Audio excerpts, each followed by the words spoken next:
तो आज बात करते हैं बिहार के लेटेस्ट बजट की जो 2026-27 के लिए पेश हुआ है। लेकिन रुकिए, ये कोई ऐसा वैसा आम बजट नहीं है। इसे राज्य के इतिहास का सबसे बड़ा बजट कहा जा रहा है और माना जा रहा है कि ये आने वाले कई सालों के लिए बिहार की दिशा तय कर सकता है।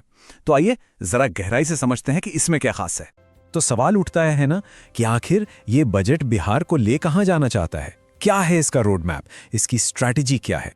सबसे पहले तो जरा इस नंबर पे गौर कीजिए। ये कोई छोटा मोटा आंकड़ा नहीं है। हम बात कर रहे हैं 3,47,000 करोड़ रुपए से भी ज्यादा की। सोचिए जरा इस बजट का स्केल कितना बड़ा है।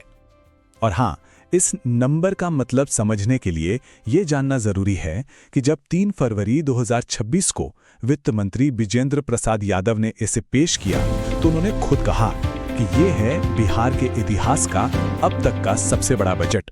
मतलब ये बात अपने आप में ही बहुत बड़ी है।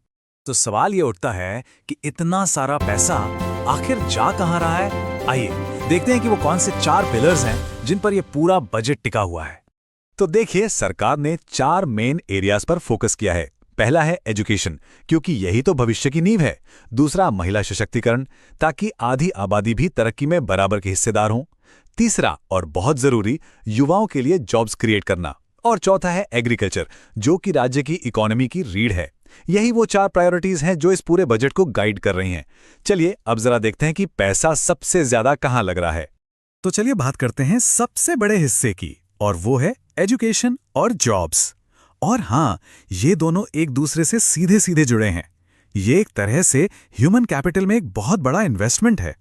सोचिए, लगभग 68,216 करोड़ रुपए, इतना बड़ा अमाउंट सिर्फ और सिर्फ एजुकेशन सेक्टर के लिए रखा गया है। ये चार्ट देखिए, साफ पता चल रहा है कि एजुकेशन पर कितना जोर दिया गया है, बाकी सेक्टर्स के मुकाबले कहीं ज्यादा। इससे सरकार की प्रायोरिटी एकदम साफ हो जाती है।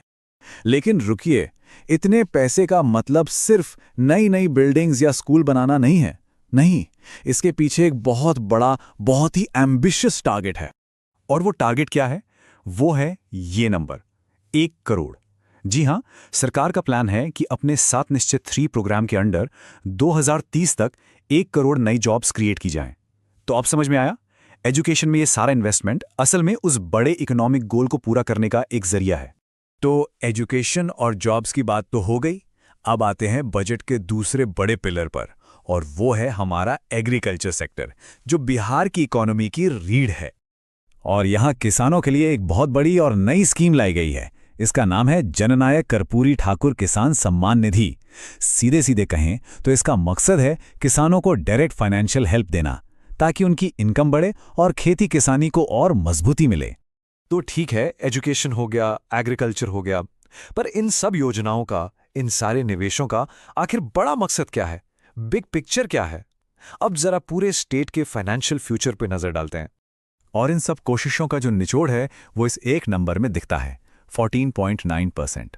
सरकार को उम्मीद है कि 2026-27 में बिहार की इकोनॉमी इतनी तेजी से ग्रो करेगी। ये लक्ष्य बहुत बड़ा है, बहुत एम्बिशियस है। और हाँ, इसकी कामयाबी इस बात पर टिकी है कि ये सारी स्कीमें जमीन पर कितनी अच्छी तरह से लागू होती हैं। तो आखिर में हम उसी बड़े सवाल पर वापस आते हैं। एजुकेशन, एग्रीकल्चर, जॉब्स, इन सब पर इतना बड़ा दांव लगाया गया है। तो क्या ये ऐतिहासिक बजट सच में बिहार की आर्थिक तकदीर को बदल पाएगा?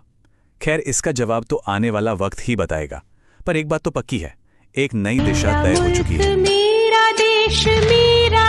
बिहार बजट 2026, टैक्स में सुधार और विकास की नई राह, सबके लिए समृद्धि का बजट।